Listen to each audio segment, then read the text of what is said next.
Welcome. This is Mayor Albert Vera's State of the City address. It's a unique environment, I think a great location, a marvelous screen behind us. I want to welcome all of you. My name is John Cohn. I have both the burden and the privilege of being your MC this evening. So to get our evening going, we're going to start with our color guard. So if everybody would be on your feet, please. Color guards, take your position, please.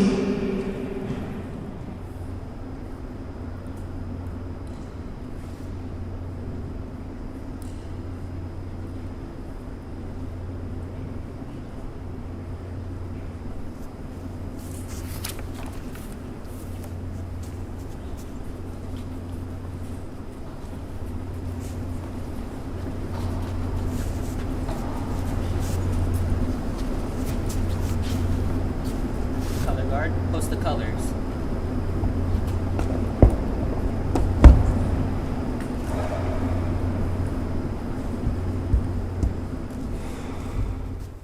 Please join me for the Pledge of Allegiance. All those in uniform, please salute the flag. All those not in uniform, please place your right hand over your heart. Ready, begin.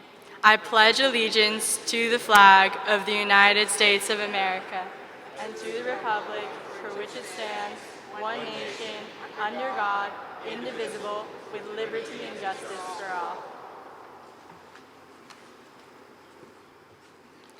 Color guard, retire.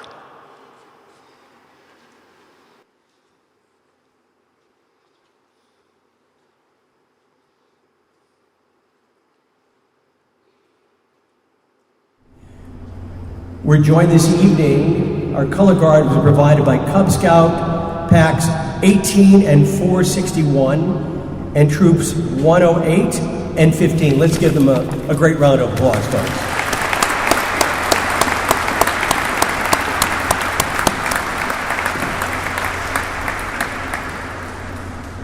All right, if you would stay on your feet, I'm going to invite up our speakers for the invocation. Let me first invite up Rabbi Zach Shapiro from Temple Akiba. Rabbi? Dear friends, it's with gratitude and humility I stand here with a message of shalom, of peace, from Temple Akiba of Culver City. Our Culver City leadership has been a beacon of affirmation, embracing our communities with light and friendship and goodness. With the darkness of our world, I turn to words of Torah for inspiration. In our portion for this week, which is entitled Vayera, we learn something extraordinary from just the first 3 verses. The narrative itself simply teaches about Abraham welcoming 3 strangers to his tent. But the language reveals a much deeper meaning. 5 times in those 3 verses, the Hebrew relates that Abraham sees these strangers. Now, I'm reminded by a greeting of the Zulu tribe in Africa. When they see one another, they don't simply say, "Hi, how are you?" They say, "I see you."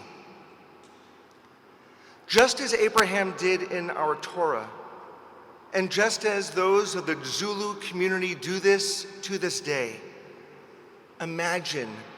just imagine if we could eradicate estrangement and open our eyes to other human beings simply by acknowledging, "I see you.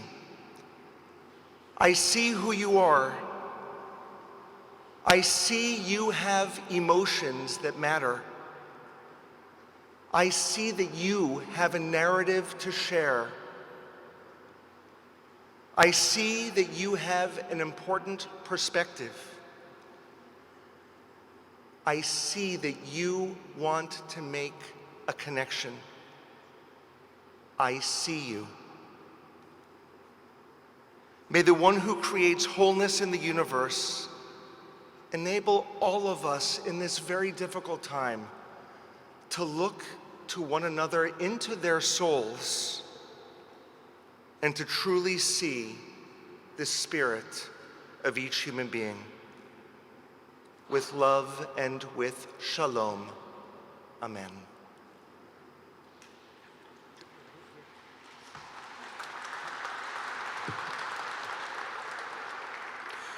I'd now like to invite up Director Arif Syed from the King Fayed Mosque, please. Respected Mayor of Culver City, honorable council members, my friend, Police Chief Jason Sims, and my dear friends, I greet you all with the famous Islamic greeting, Assalamu alaikum wa rahmatullahi wa barakatuh. May the peace, blessings of the Almighty be on all of us.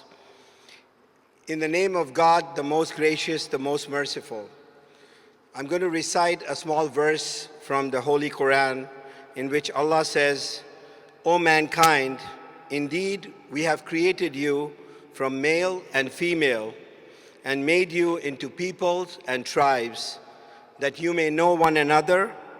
Indeed, the most noble of you in the sight of God is the most righteous of you. Indeed, Allah is knowing and acquainted. For the past 25 years, we have been in this community, and I cannot emphasize how beautiful the relationship among the members of Culver City has been. In these difficult times, I want to remind myself and everyone here the importance of continuing to harbor peace and unity in our community. I believe that peace comes from unity. This is not to say the differences need to be eliminated or even that they should be put aside. Differences are what makes people unique from one another. However, seeking unity is what brings peace. Seeking unity means looking for things that we have in common, the shared ground, the similarities, the created bonds. Unity means helping someone because they are a human being, because they are a person, not because they are from the same country as us, not because they are from a different country. Unity means I can use we today to address my audience, no matter where they are, who they are, or where they come from, because we are all human.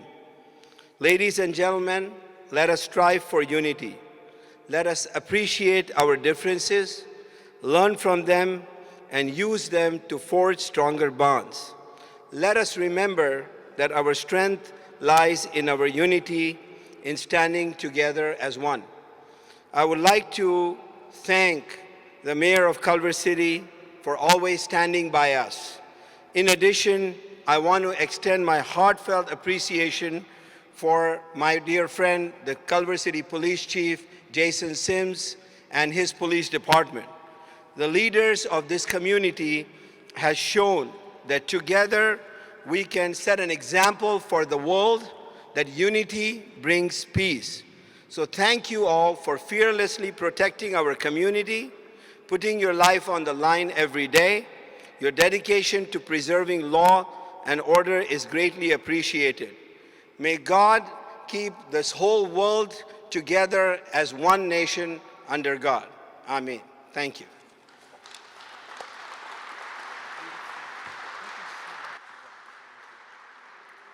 Finally, I would like to bring up Father Esteban Marquez from St. Augustine Catholic Church. Father? Good evening, everyone. It's a pleasure for me to be here and to make a brief reflection. Many of us tend to think our way of doing things is the only way to do something. It may be hard for us to accept those who follow different religious practices or who worship in ways different from what we are accustomed to. But when we engage in authentic dialogue to understand the customs, behaviors, and beliefs of others, we can begin to let go our differences that may have kept us apart or made us fearful and intolerant of the other. It takes courage to be open-minded and not feel threatened by the beliefs of others. We can feel challenged when we are confronted with questions about our way of doing things. We can feel uncomfortable also with the misconceptions others have our religious beliefs, but only open the door to the possibility of mutual respect and of coexisting peacefully. So peace be with all of you.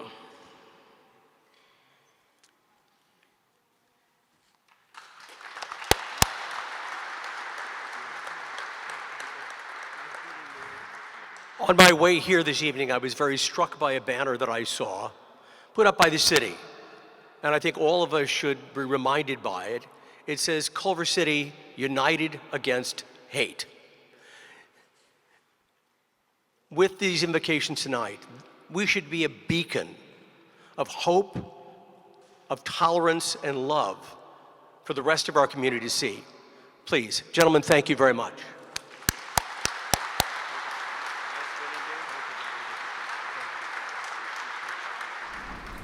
Well, first of all, I want to thank all of our faith leaders for coming out this evening. And I also want to thank you for the honor of coming out to introduce my good friend, Albert Vera. Now, truth be told, I did not vote for him. But full disclosure, I no longer live in Culver City. I think that was an act of the city to get rid of me. And I tried to find, honestly, birth certificates that would allow me to vote here, but I was unsuccessful. I have known Albert for quite some time, and he is an example to, I think, all of us of somebody who really has a lot of heart for the city. He is someone who tells us really and truly that it's more than just policies and potholes, that it's really about people. And I think that if you see Albert, and he comes from a retail background, he understands that all politics are genuinely retail. And it's really one person, one vote, one idea at a time. And it's not unusual to see him, whether it's at his store on Sepulveda, or if you see him after a council meeting, simply sitting and listening to people, hearing what they have to say. And this is a real measure of Albert as a person. Somebody who really bleeds for Culver City, who feels for Culver City. And that no matter what the policy is, it is always first for him are the people that are involved. And it makes me very, very proud, besides the fact that we share the same haircut and the same barber, it makes me very, very proud to introduce Mayor Albert Vera for his State of the City. On your feet, folks.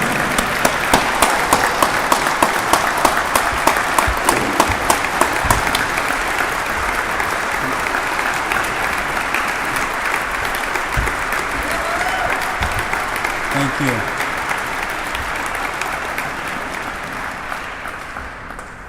John, could you make this thing any lower? Or? All right, goodness.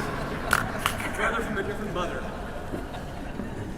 Thank you, John, for your introduction. I want to thank the Scouts for presenting the colors and the leaders and leading us in the pledge. And thank you to Rabbi Shapiro, Director Saeed, and Father Marquise. For me, it's about unity, and the message they delivered was spot on about putting our differences aside and moving forward collectively as a community with unity, love, and compassion. We gather today to celebrate the powerful ideals of compassion, innovation, and hope. As mayor, I have seen these principles drive the dedicated individuals at City Hall, many of whom I am honored to see here tonight: staff, commissioners, board members, volunteers, and my fellow city council members. I'd like to acknowledge and thank you and say thank you to all my colleagues. We have Council Member Jorn Erickson, Council Member Dan O'Brien, and Council Member Freddie Puzo. Thank you. I know these ideals also drive my fellow elected officials representing Culver City in all levels of government.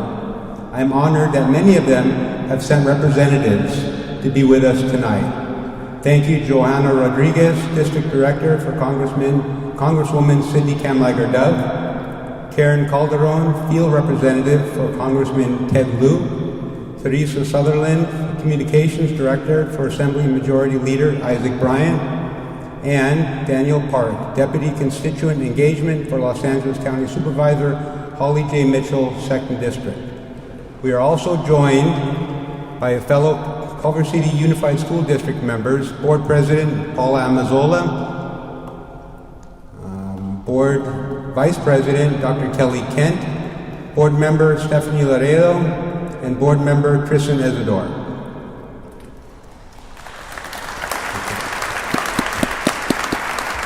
Lastly, I'm especially honored that Los Angeles Mayor Karen Bass is here tonight.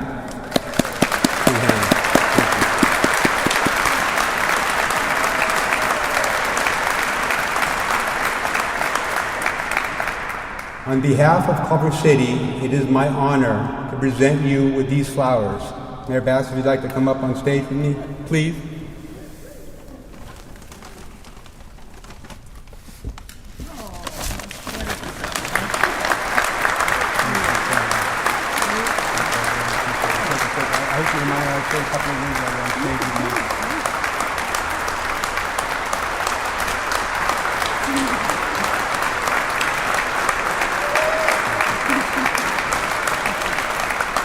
Mayor Bass is someone I have known for a long time, long before both of us had the honor of becoming mayor in the same year. I am also so thankful to consider her a friend.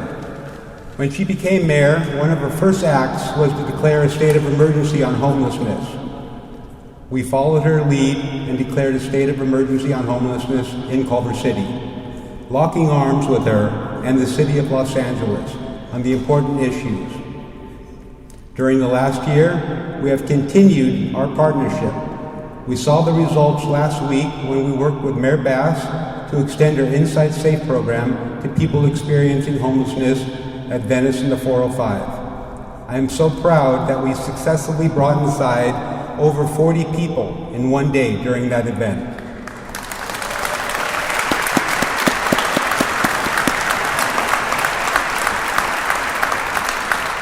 It is an honor to create progress together on the issues that matter most to our residents, such as homelessness.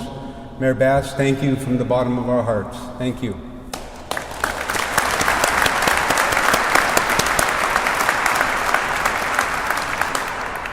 As I reflect on my tenure as mayor over the past years, I have had the privilege of witnessing the extraordinary efforts of those many people and how by working together, we are helping Culver City undergo an extraordinary transformation. Culver City is not the same city I remembered from childhood, but that's okay. Culver City has stayed true to its historic values of compassion, innovation, and hope, while forging its own unique path within the vast embrace of Los Angeles. We stand out because it is a choice we consciously make. Culver City's journey is unique, and we maintain hope that our collective efforts will bring us to a brighter future our community envisions.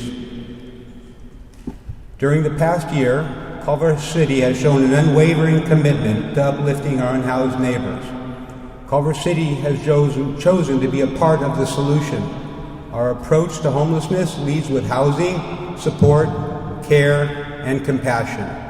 Our new Safe Sleep site provides temporary shelter to those people experiencing homelessness who are ready to take the first step. And it's also about building trust with these individuals. So often I talk to some of the unhoused individuals and they say, hey, look, I lost trust in the system. I don't trust it because the system has done me wrong so many times. So all these programs is about building trust in the system, about having these individuals feel that we're actually providing what we say we're going to provide. The program gives access to basic human necessities with bathrooms, showers, and on-site supportive services. Safe Sleep offers a welcoming space where residents can keep their own belongings and establish a sense of home and stability. Our current program began to take shape shortly after I became mayor last December, and in just 8 short months, we brought the program to reality, and we began providing services at that site in August. I have been fortunate to meet several of the people using our Safe Sleep site, and I would like to introduce you to one resident there who has found hope.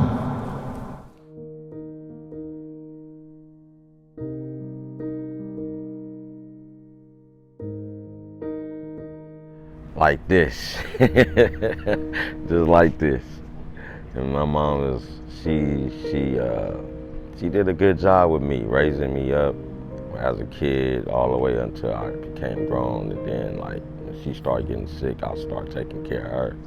So we've always bounced off of each other's, energy and everything like that. So it's been a great relationship with me and my mom. So I love her to death. I started experiencing homelessness around February 24th. It was the worst feeling that I could ever go through.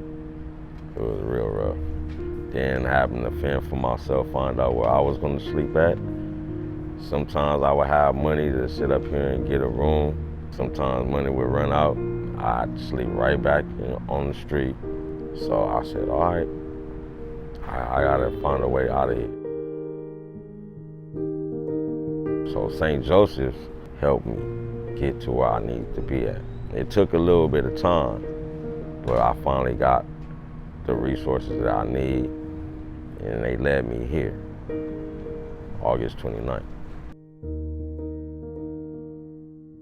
Amazing. When I got here, they treated me like royalty. They looked out for me. Staff was always good, especially Carrie. She was always good.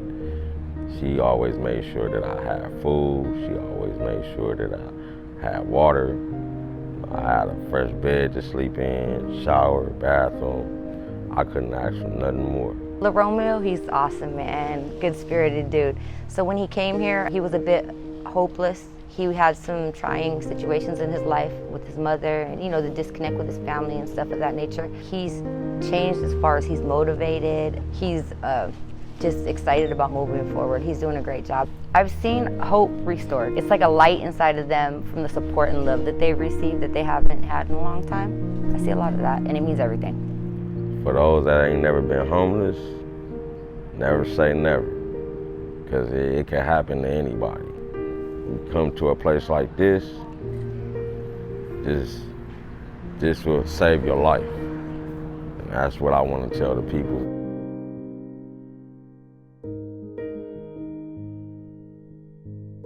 I love you, Mom. I'll see you soon. I love you to death. Don't worry, I'm coming.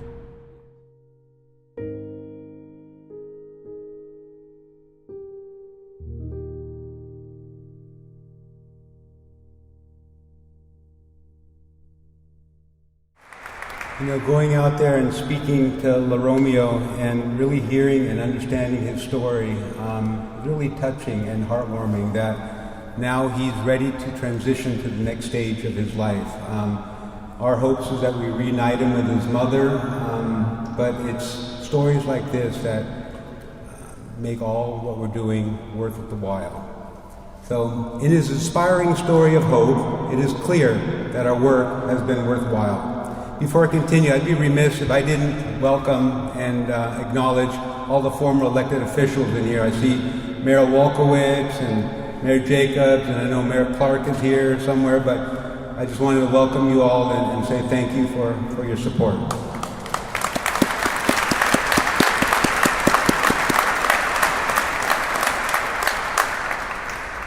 Thanks to the financial support from the state and county and the hard work of our city staff and the commitment of our fellow council members, we purchased 2 motels and transformed them into Project Home Key, 73 units of interim and permanent housing. At Project Home Key, we provide essential wraparound services necessary to support people previously experiencing homelessness on their journey towards stability and self-sufficiency. Between Safe Sleep, Project Home Key, and our master leasing program, Culver City is offering more avenues than ever before for unhoused neighbors to access shelter and the assistance they need. This collective effort had added a total of 157 beds to our community during this past year.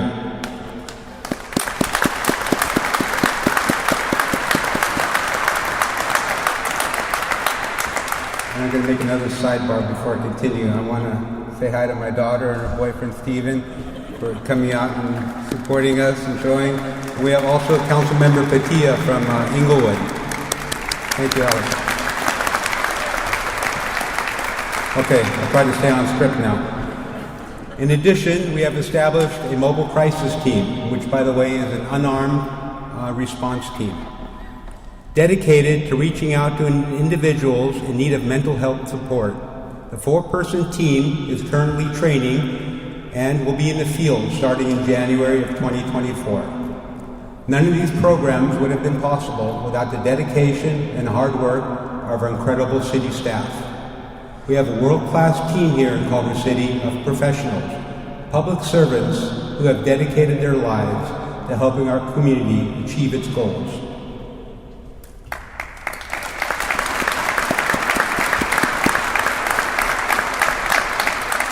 Our commitment to transparency and open communication with the public has been a driving force in shaping Culver City into a place we can all be proud of. We have made it a priority to keep you informed about the decisions made during City Council meetings. We now ensure that a recap of each meeting is emailed directly to your inbox. We have been gathering public input on the future of Veterans Memorial Park and Bill Box, as part of the feasibility study to determine what the future of those parks will look like. Many of you came to our first community meeting in October, and if you didn't, that's okay. We have 2 more scheduled for December and February. I want to talk about firearm policies and our commitment to listening to the community.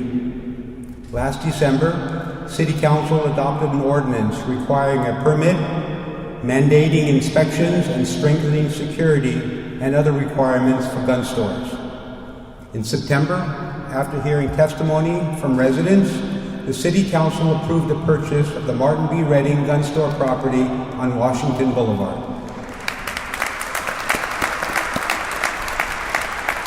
Guns will never be sold at that site. Soon, we will repaint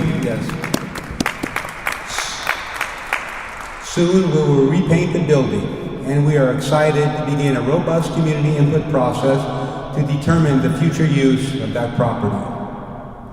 I'm proud to report that the state of our business community is strong. Throughout the past year, we have collaborated with the Chamber of Commerce, exploring workforce development opportunities to further our local business recruitment efforts. As a business owner myself, I understand the hard work, dedication, and a little bit of luck is needed to succeed. We are actively promoting the Choose Culver City Buy Local campaign, an initiative designed to encourage investment in our homegrown businesses, which we all know is the backbone of any community. This year, the Sustainable Business Certification Program certified 12 more Culver City businesses. These businesses are helping our community reduce its carbon footprint and improve well-being. In July, we hosted a community meeting marking 5 years until the 2028 Olympic Games, where the community brainstormed ideas about what we need to do to prepare and how Culver City residents and businesses can best participate. We believe the Olympics initiative will not only boost our local economy, but also elevate our city profile to a global stage. The Olympics will be a great opportunity for us to showcase Culver City's rich arts and culture that we all work so hard to support. For 2023, City Council awarded over $213,000 in performing arts grants. We are proud to support more art groups than ever before and to provide many opportunities for audiences to attend live performances. The 29 nonprofit art organizations that received these grants showcase diverse entertainment in Culver City, from Ebb and Flow at the Creek to Much Ado About Pooh at Media Park. This past summer, we celebrated the return of live music to our downtown with the newly rebranded Sunset Summer Series. The enthusiastic response from our community was heartwarming, underscoring the importance of culture and community at our city's core. We have had the privilege of welcoming artist laureate Katie Krantz to a 2-year term. We will soon install her art projects created along with the community at City Hall. Culver City's commitment to diversity, equity, and inclusion is unwavering. In January, soon after I became mayor, we approved a contract to prepare a historical context study. We sought public input about experiences of discrimination, using these personal stories to help tell the full story of discrimination and put an end to it. Discrimination has no business here in our city or anywhere.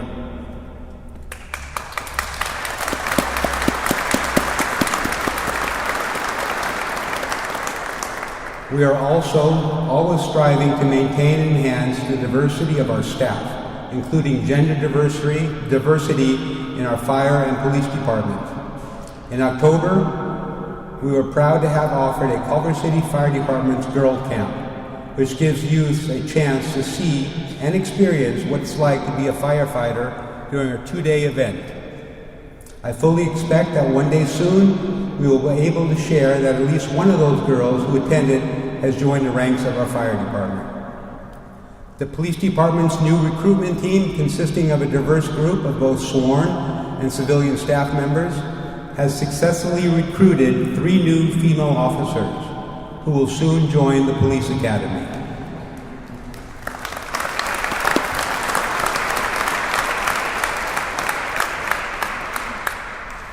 CCPD is also actively working towards a historic milestone, aiming to make Culver City the first city in the United States to hire a non-U.S. citizen as a police officer. Big hand for that. Even with the growth and evolution of our city, Culver City remains a place with a strong, small-town spirit and a deep commitment to progress and development. Our long-term planning is in full swing, and it's a process that we have undertaken with the active involvement of our community. We are diligently collecting public feedback on our 2045 general plan with a focus on addressing our housing needs. We are working with the private sector to add more housing options, including affordable units in mixed-use buildings along Washington, Robertson, and Jefferson Boulevard. Work is also in progress on a remarkable 536,000 square foot creative office building, which will soon become the home of Apple in Southern California. This represents not only a significant investment in our city, but also a testament to our vibrant tech and creative industries. We are also soon welcoming a 175-room boutique hotel on Jefferson Boulevard, which will boost our tourism and hospitality sector. Speaking of progress, as many of you know, the city and the oil operator of the Inglewood oil field, Sentinel Peak Resources, have been engaged in settlement negotiations regarding the city's oil termination ordinance. The ordinance prohibits the drilling of any new wells and the re-drilling of any existing wells. The ordinance also requires the plugging and abandonment of all oil and gas wells, termination of oil and gas operations within the city of Culver City. Since beginning discussions last year, Culver City and Sentinel Peak have made substantial progress towards a final settlement agreement, and we anticipate the agreement will be executed within the next month. That pending settlement would, among other things, require Sentinel Peak to plug and abandon all remaining wells by the end of 2029, subject to the provisions of the agreement. Soon we will be able to start the conversation about thoughtful redevelopment of the Inglewood oil field. I know that's been a long time coming. Unfortunately, it's a complicated process and it takes time, but I want to assure everybody that we're working diligently towards our ultimate goal. We have been diligently working to bring our city into the future through enhanced technology and connectivity. One of the pivotal steps in this journey was the upgrade of Wi-Fi access points across key areas of the city. Internally, we have made substantial strides in bolstering our digital infrastructure, security, and storage. We have also worked hard during the last year to make major improvements to our transportation system and public infrastructure. We have approved updates to the Move Culver City project that help us achieve our goals of enhancing alternative transportation methods while remaining responsive to the community's concerns. New features including bike boxes, bike buddy signals, and continental crosswalks. We have done what we said we would do on Move. Now, unfortunately, we have run into a lawsuit filed by an anonymous group who wants to keep the project as it is. This has already slowed down our progress and even threatens to stop it entirely on making the changes to the project that the community has asked for. Have no doubt, I will keep fighting for the community on these and other issues that will make it easier to move through Culver City.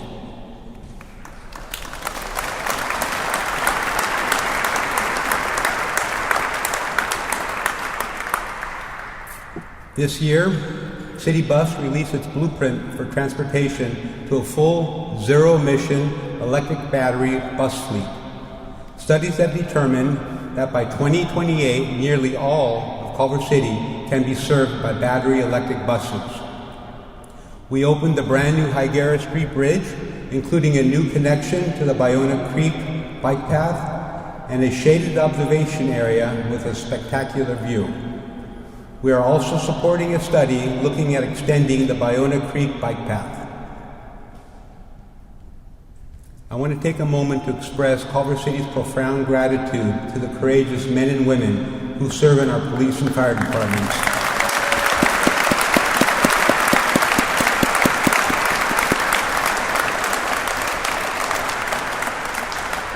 These dedicated individuals are the first to arrive in times of crisis, providing comfort, assistance, and a reassuring presence to those in need. We are proud to have them as part of our community and express our sincere thanks for their invaluable service.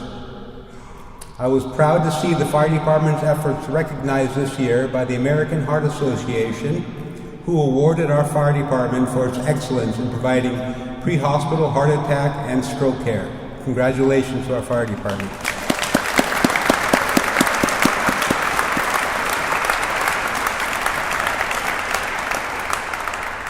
This year, we appointed Jason Sims as Culver City's 27th Chief of Police. Congratulations, Chief Sims.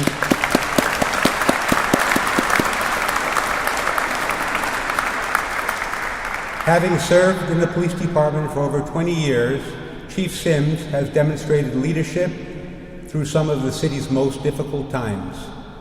I've enjoyed working with him in his new role, especially seeing his collaborative leadership style, his focus on community-centered policing, and his professionalism. Under Chief Sims' leadership, the police department continues to build partnerships and community bonds. This year, we expanded our partnership and policing team to 6 police officers and 1 sergeant. The partnership and policing team is focused on delivering a tailored approach to policing through collaborative efforts with various stakeholders, increased attention to improving the quality of life in our neighborhoods, active engagement in community outreach activities, and attending all of our neighborhood watch meetings. Our police department's dedicated special enforcement team, commonly known as the Bike Team, has been entrusted with a vital mission of safeguarding Ballona Creek. Recently, the team apprehended an individual who has been wielding a machete at cyclists along the creek. We showed Culver City is prepared for any emergency when we responded to Tropical Storm Hillary earlier this year. As we know, the impact and damage to Culver City was minimal, thank goodness. But you can take comfort in the way the city readied itself to ensure the community remained safe. Before the storm, city staff cleared out storm drains and catch basins and delivered 50 tons of sand for residents to use to protect against flooding. When the storm arrived, we responded to double the average number of calls, such as for downed trees and clogged storm drains. Our Emergency Operations Center was open 24 hours.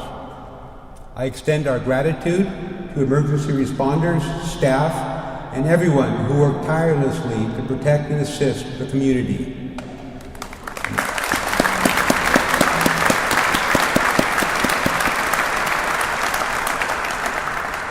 We showed our community's preparedness and capacity for quick response to emergencies. I just want to take another sidebar. None of anything that we do as council members would be possible if it wasn't for the dedicated staff that we have. I have to personally acknowledge our city manager, John Nakbar.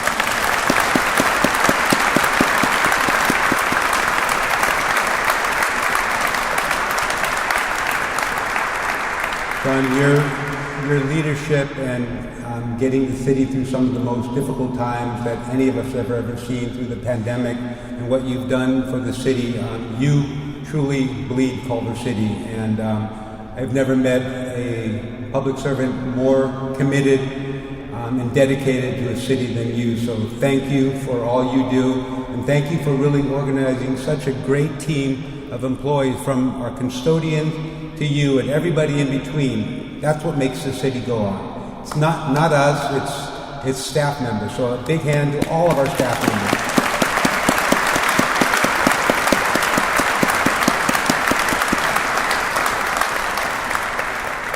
Through all this work and progress, we continue to celebrate the principles of compassion, innovation, and hope that have guided us.